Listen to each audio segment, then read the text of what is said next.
Welcome to About the Facts podcast with Brittane and Mike, a podcast designed to educate, navigate, and empower you to become an advocate for your family, yourself, and your community. We uncover the facts and dive into the issues that prevent people like you and me from thriving. You'll gain the tools and the insights to ask the right questions, challenge the system, and stand up for what's right. Get ready to be informed, inspired, and empowered, because the power to advocate starts with you. Let's get to it.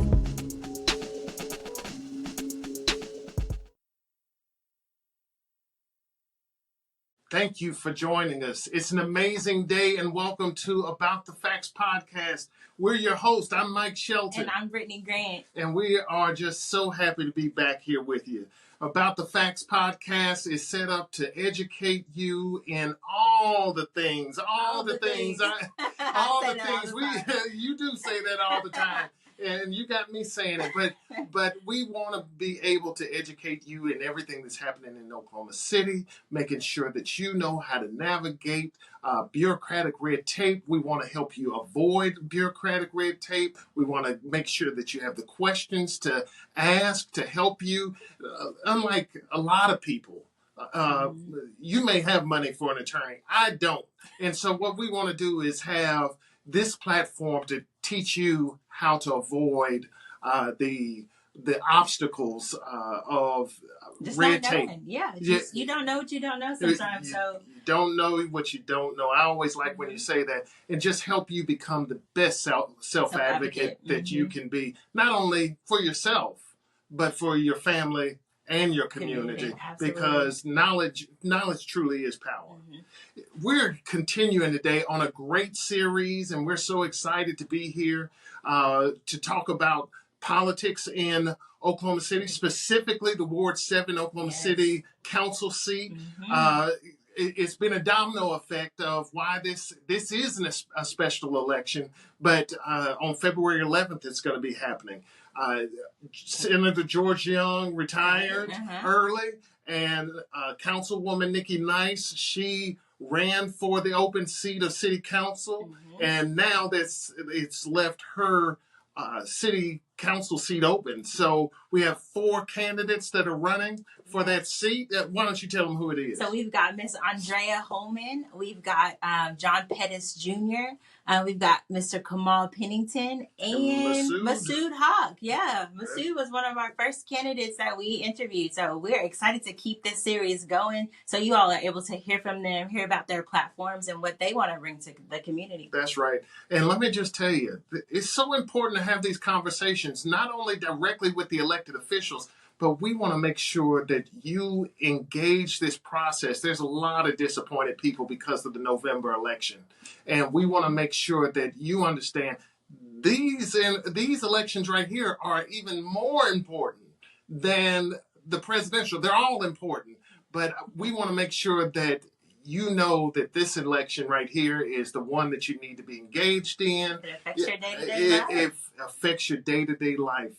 Potholes that you're running into, the services that you receive in Oklahoma City, those are your day-to-day life experiences that this city council seat has the ability to deal with. Yeah. And so knowing who that is, knowing why you're going to vote for them is so important. So we want to really encourage everybody to go out. Hey, we got a guest. We have a guest. Let's see who it is. Who's coming in here today? It's Camal Pennington, the city council candidate for Ward 7. We're so happy to have you. And, welcome to About the Facts podcast. We're excited to have you here today. Absolutely. Get a little bit closer to me, Camal, so we can make sure you're there we go. Yeah, we don't want your supporters to say we cut off your left arm in the video or anything like that. Every time. Yes, we want to make sure everybody has the same treatment. But today we're just going to ask you some questions about what are your platforms, you know, and what do you want to really tell the people? So we want you to introduce yourself and then tell us why you wanted to run for Council of Ward 7. Councilman. Sure. Well, first off, thank you. Yeah. I'm excited to be here. And two people who I greatly admire, because you all really care about the community and do a lot of great work in advocating for our community. But just for the whole audience, my name is Camal Pennington. Mm-hmm. I am an attorney and I am a proud husband. I'm a proud dad, and most importantly, proud East Sider. Yes. A born and raised product. Just so that I could share with everyone, I am born and raised Northeast OKC, right by the Capitol. I'm fortunate enough to live in the same neighborhood that I grew up in. Mm. And I graduated from Northeast High School, proud Viking. Sorry, Mike, I know, proud Millwood Falcon over here. But that great education that I received led me to Oklahoma City University, where I had a full ride Clara Looper scholarship. So very grateful that legacy continues. And it was a service-oriented scholarship. So it required me to do we had to do 150 hours of community service a year to continue to receive the scholarship. I was very fortunate to really enjoy that time there. And that led me to the University of Oklahoma College of Law. And finished after graduating from law school and taking the bar exam. I had one of my best friends, also East Sider, went to Northeast together, he was a White House intern for President Obama, and spent the summer in D.C. and came back and said, Camal, you ought to go with me. I'm going to go to D.C. and work on Capitol Hill. And I said, sure. Not knowing anything about... I know what you're talking about. And he's been wildly just successful. Totally and completely successful. Yeah. He's just amazing, leading the legislative liaison team for the Department of Justice, but among his many accomplishments, working for multiple presidents. But we went to D.C., I worked for a member of Congress, Kathy Castor, who represented Tampa, and my issues that I had to work on were education. Criminal justice reform, gun control was one of my issues. All of it was about really things that I'm really passionate about. And so it was great to work on those issues. My boss was someone who really believed in collaboration. And so it's one of the places where I was able to learn about the importance of that in politics.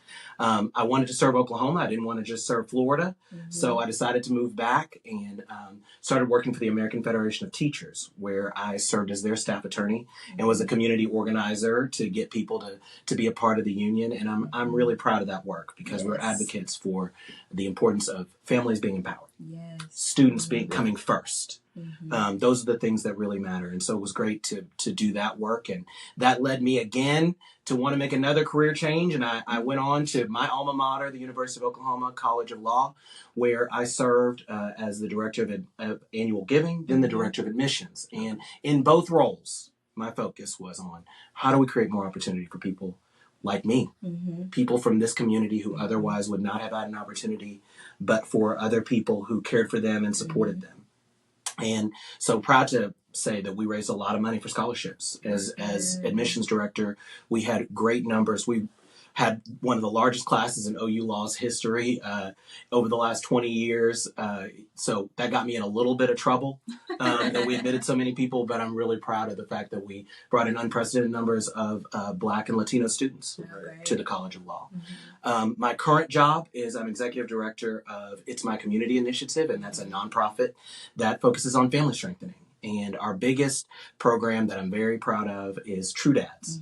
And we work with dads all across Northeast Oklahoma City on how to be a better parent, partner, and provider. But the national True Dads the national headquarters is here in Oklahoma City. It's Oklahoma City. It is an Oklahoma City product. Right. But you all are all over the country, correct? Well, we receive federal funding. Oh, okay. But our primary focus is on Oklahoma and Oklahoma County. Okay. And our organization was founded with an emphasis on Northeast OKC. Okay. So I've had a couple of friends that went through that program, so it's been. Did they like it? Did they have a good time? Okay. Yeah, they are great, amazing dads right now. So I can attest to you guys' work. Yeah, for sure. Well, I'm glad. No, it's great. Yeah. But I mention all of that in my history just to say I've been given great opportunities because of this community.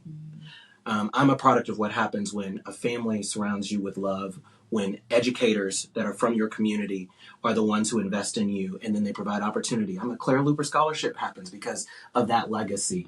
And so I want to see the next generation do even better than I have. And I want to ensure that every kid, no matter where you live, no matter where you grow up, have a great opportunity to live up to the fullest extent of your God-given potential. Yeah.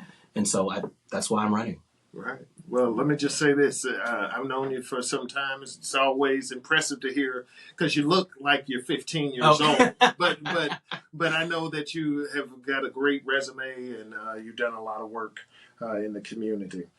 Why don't you describe just Ward 7 district, and if somebody's not sure where they may live, can you share how they may find out where if they're in Ward 7? Just Ward 7 boundaries. Quick boundaries. Okay, so if you think about Bricktown, and you could even go further south than that. Go to the river, and go everywhere northeast to the boundaries of the city of Oklahoma City. So southeast 15th is actually the southernmost boundary, but we're going all the way to the borders of Choctaw, all the way to the borders of Jones on the north to the northeast, all the way to the borders of Edmond to the north. The western boundary is mostly Broadway until you get to about Hefner, and it starts to go westward, and then you pretty much need a map at that point to get accurately understand. But just so you get how diverse our ward is, 164th and May is in the ward. Oh, wow. And so is southeast 15th and Anderson Road. I mean, it is a very diverse ward when you really think about that. So yeah, thank you for that. So are you on the doors? Are you knocking? How's campaigning going for you? It is fun. It is a lot of fun. I really enjoy getting to meet people on the doors. I've personally knocked over 1,000 doors. Okay. Our team and of volunteers, we've knocked over 2,000 doors. Awesome. So I'm very much a believer in you've got to go meet people where they are. You've got to hear what people are saying in order to understand how you can best represent them. Well, people know what they need. People know what they want. Absolutely. Tell us kind of what you're hearing. So number one thing that I'm hearing, and it's not going to surprise you here in Oklahoma City, it is roads. Roads. When I don't prompt anybody with what I'm thinking, the first thing they say is, my street. Can you fix my street? Can you fix? Why can't I have a sidewalk? So those are big issues. And with the 2025 bond program coming next year, that's really going to be an important way that we can make an impact on really improving the roads and the infrastructure in Northeast OKC. And so if you haven't, any of your viewers, if you have not already gone to okc.gov/bond, you really need to make sure, just Google OKC Bond 25. You will have an opportunity to fill out that survey. It's really important that our residents. That's an active thing right now. Please go do that. There's a community meeting that's coming up as well, and I'll kind of tag that information on this episode. But so it's a big conversation. It really matters. And a lot of times, people say, oh, well, my vote, you all were focusing on that. The importance of our vote matters, and we have to continue to be at it. The same thing applies to the bond projects. They're taking into account what everybody's priorities are in order to decide what to fund. So we all need to make sure our voice is heard. Now, if we win, can I get my street done? I'm going to do my best to help all of our constituents. And not to mention, we need a sidewalk on this street because I'm just telling you, the kids are walking to school in the middle of the street. Hey, I almost got run over knocking on doors over here. I understand. And this is a speedway. And so, anyway, but I know that you can't make promises or anything like that, but a street would be nice, some updates, as well as a sidewalk. You talked about the importance of the vote and still being engaged. Presidential election, I opened this show talking about, there's a lot of people feeling disenfranchised, feeling disconnected. They feel like politics failed them. They don't understand how a certain person won president when, he's got all the issues and somebody lost. There's always winners. There's always losers. Somebody's upset. What advice would you give to those voters that have turned off their TV, that have said that I'm done with it. And I've known very political people that have turned off their TV because they're upset. What advice would you give to them to say, not only do you need to be re-engaged, but you need to knock on your neighbor's door to say, hey, we need you to be engaged on this specific election? So I would say, first off, to anybody feeling that way is, I've been there. I was shocked by the election results, to be quite honest. And I, too, as somebody who is a political junkie, turned it off for about a week before slowly coming back to the realization that this is still a democracy, which means that we are responsible for making the future. We lose some elections, but we win some. And so I think that now is not forever. It's just an opportunity for us to reevaluate what our priorities are. And we know who's really in charge. You know, people of faith know who's really in charge of what happens in this world. And so I'm going to keep the faith not only in our institutions, in our democracy, but in our people. We have real challenges that need to get addressed. And I'm not going to give up on fighting for addressing those challenges. Absolutely. So it matters. I would say focus locally because it's where the real impact is. If you really look at how the city impacts your day-to-day life more than the national government, I'll give you just a few quick examples. If you woke up this morning and you took a shower, the standards for your water were set by Oklahoma City. You got your water from Oklahoma City. We cleaned your water in Oklahoma City. You got up and you went to go drive to work. Well, your traffic signals and your streets were paid for by the city of Oklahoma City.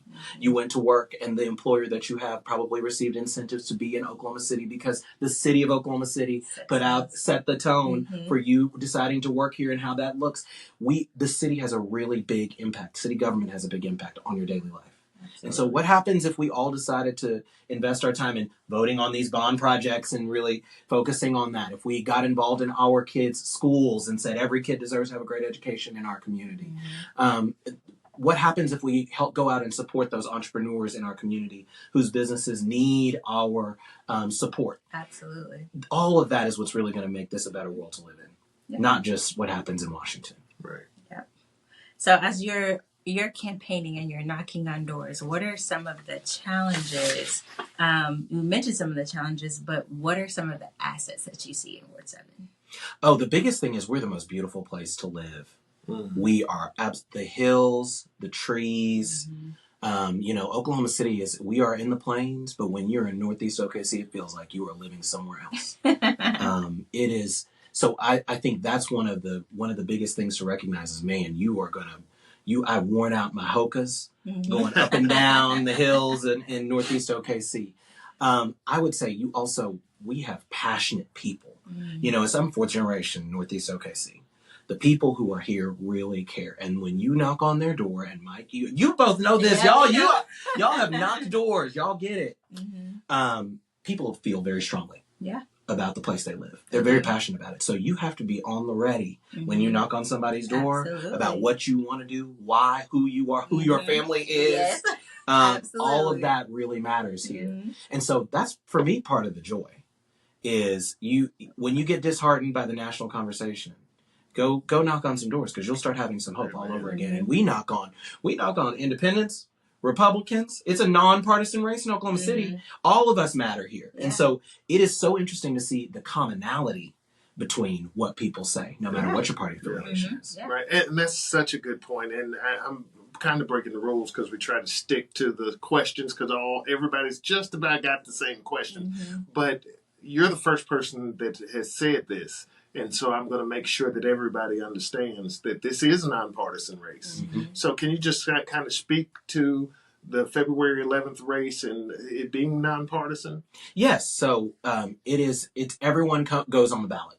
You don't even have to put in your party affiliation when you file to run.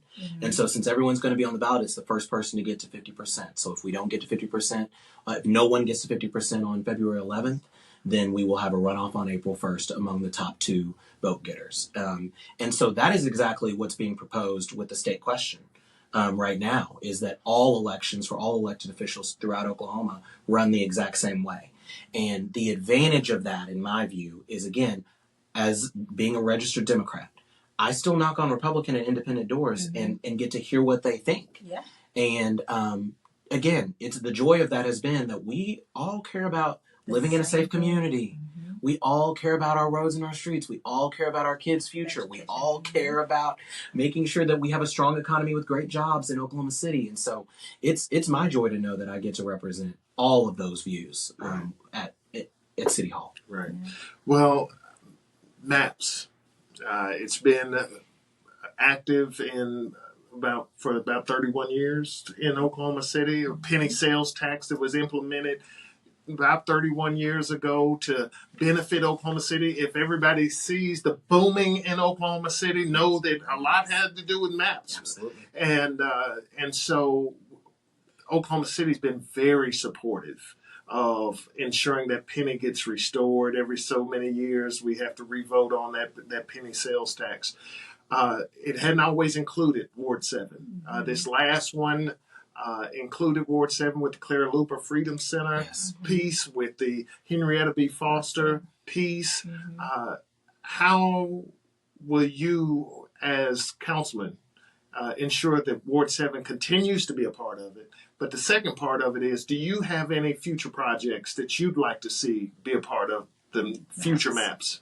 Well, I would say a few things. The first thing that comes to mind is, Bricktown is still Ward 7. Mm-hmm. Now, I do want to remind us that we have to own that. Yeah. I feel like as a resident here, we forget that the Adventure District with the zoo, one of the greatest zoos in the United States, that is Northeast OKC. That is Ward 7. That is our product. It is. We own the new arena. Is in Ward 7, or will be when it's constructed. The Olympics that's going to happen in 2028, that is a Ward 7.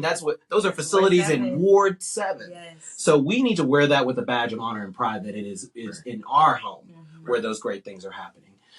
Number one is, as your councilman, one day I hope, is I want to ensure that these projects get finished and get all of the support that we agreed to when we voted for it. Clara Luper's legacy is so important. And the museum and what it can do, not only as a community gathering facility and as a place to honor our past, but a place for us to be, the educational programs that they envision are a chance for us to really ensure that the next generation is blessed with the knowledge of our history and gets to pass it on. That is so important to what we're going to do. I think as far as MAPS projects that interest me potentially in the future, I love what has happened with East Point. I know it's not perfect, but the point is we took a place that otherwise was divested in, and we are revitalizing it. And yes, there's been turnover, and yes, we need to continue to support those businesses. But I would really love to see us continue to find some more investments that invest in the infrastructure like that, that allow our entrepreneurs and creatives to get the chance to invest in that space and really do that. I want to see MAPS that really helps us increase the quality of housing and help some of our residents who are current residents, legacy residents, be able to stay in their homes and renovate their homes. That is so crucial. As and you know this, Brittany, studying economic development happening all over the nation. Our grandparents get left behind. Our elders get left behind, and that's unacceptable. Yeah.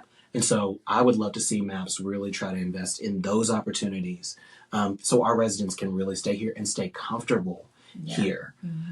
So creating more economic opportunity is so important with the next MAPS. And I'd just love to see that. And remembering our educational institutions just matter, too. Yeah.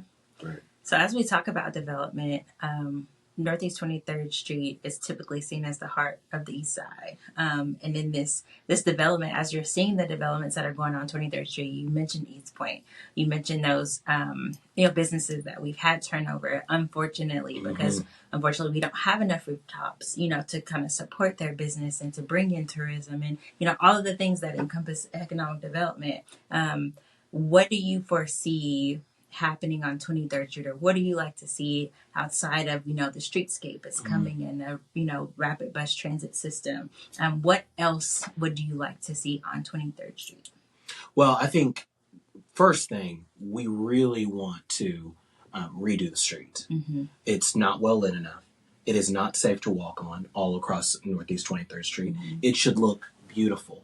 I share with people often, when you are on Northwest 23rd Street and you are at the Tower Theater and you drive down the street east, you immediately can see a difference. Cross the tracks. Cross the tracks. Why? Immediately. Why? Why? It should not happen. Mesta Park, is right there on one side of 23rd Street, Mm-hmm. but Lincoln Terrace is just on the other. Mm-hmm. And we are East Side residents. Yeah. Tell me that we can't be just as good, if not better, with the right investment, with the right care. I can't even walk from my house, again, right by the state capitol, mm-hmm. to Sonic on 23rd and Santa Fe, because I'll be in the street mm-hmm. for half the walk. Yeah. You know, so saying all this to say, we really need to invest in how to make the streets walkable, how to make it so that it's habitable for businesses to be there and to want to be there long term. Make people want to stop. Absolutely. Because you won't, I mean, when the traffic flows so fast, yes, that's scary enough. That's a conversation that, that we've had to just slow the traffic down on 23rd Street. So businesses are seeing that, that there was a coffee shop there. There are so many people like, oh, there's not coffee on the east side. And I'm like, we had a coffee shop right there, but we're just, 23rd Street is like a through street for a lot of people. And the traffic just, so we want to make sure our businesses are seen, so that's great to hear that that's something that you are passionate about. So, my family owns property at 621 Northeast 2nd Street, and it's been in my family 126 years. My grandfather was born there in 1906. Wow. And my mom grew up there. My aunts grew up there. And what I know is gentrification is real. Mm-hmm. And that area was early gentrification, but it's still happening in Oklahoma City. What I'm trying to figure out is, as city councilman, what can you do to ensure that a community doesn't lose its cultural identity? And so, and are there any plans to help us keep our cultural identity? So we must teach our kids, number one, our history. I think Brittany, you probably can identify this with me. I don't remember formally being educated on the Tulsa Race Massacre. Not at all. And again, I learned that at home. Home. Yeah. And so that is just an example. I really think it's important that we really focus on how we can make sure that we are honoring our history. Paige Woodson, and all of the restoration that's occurred there is important. And you may have heard that they're also creating a memorial there that's going to honor the history of Northeast Oklahoma City. It's going to be a great tribute to Northeast Oklahoma City. So as we're thinking about investments, I'd really love to see more of the landmarks, a showing of the art, a restoration of these great facilities like the Jewel Theater that honor our history and allow us to really understand what we were. That being said, I think our community effort to really hear what people are saying about what they'd love to see in the future really matters. I've heard some exciting ideas, like having a trail similar to there's the Beltway project in Atlanta, Georgia, where they were able to restore former train tracks and really turn that into an attraction. I love that. It's an amazing thing. It's an amazing development. Imagine we did that close to your family's place. I think that's a really good opportunity as a gateway into Deep Deuce. I'd love to see us make those investments. We also can't ignore the fact that if we want to be a part of the future, we have to be able to afford to live whatever new thing that happens. That is such a great point. And so that's why it's so important that the development that we do have some requirements for affordability, that we continue to try to increase the number of people who can live there so we can ensure that businesses are supported when we create them there, and that we be intentional about creating community gathering spaces. Yes. That is so important for how you build a thriving community. So that's what I would love to see us do, is really honor that legacy with the markers, with the artwork, by keeping the historic structures as best we can, and then make it affordable for people to actually live there. Yes, so we can stay in our communities and neighborhoods. So as we're talking about Ward 7 and how big it is, like you gave us a quick boundary of where Ward 7 is, and where you may live in Ward 7, but it stretches so far east as Spencer. Definitely. So in a rural community like Spencer, what would you as a councilman do to help those rural communities? Well, they need economic development too. And so that's a very important thing for us to continue to talk about. The Green Pastures movie studio is an exciting development. It's not only a place where they're going to be making major films and television and all of that, but it requires people of all skill levels, of all education levels. Yes, they need writers, and those types of creatives, but they also need people to do hair, nails, and makeup. They need truck drivers. They need people to build sets. There are carpentry. All of those things matter. So really ensuring that that facility has the support that it needs, because it is one potential driver of economic development there. I was fortunate enough to be invited to one of the bond project meetings that they're having for the community at the Menace Lakeview Recreational Center, very far east. Right. You realize how vast the ward is when you drive out there. That far. And when I asked neighbors what their concerns were, what they wanted to see, you know what they said? Street lights and streets. Close. Street lights and streets. Yeah. That was the number one concern. They said some roads I pick which car I'm going to drive on. I'm going to use to drive because I can't go down that road because it will tear up my car. So they need it too. But I think it's important for everyone to understand they are a part of us. We are together. The history of Black people living in Oklahoma City starts with people living in far east Oklahoma County. Right. And making their way in, with all of the historic Black towns out that way. So it's just so important for us to remember that we are all in this together. Yeah, beautiful. So we're basically at the end of the interview, but we just wanted you to give your final spiel, your rap to all our followers and viewers, why they should vote for Camal Pennington. Well, I've heard that maybe we each should think about areas of focus. And so for me, it's being an advocate. Okay. I believe that this community deserves the best. And I believe that the only way that happens is when we stop just talking. I've been surveyed to death as a Northeast OKC resident. Yes. And it is time for us to get to work. And that's why the theme of our campaign is building together. Building.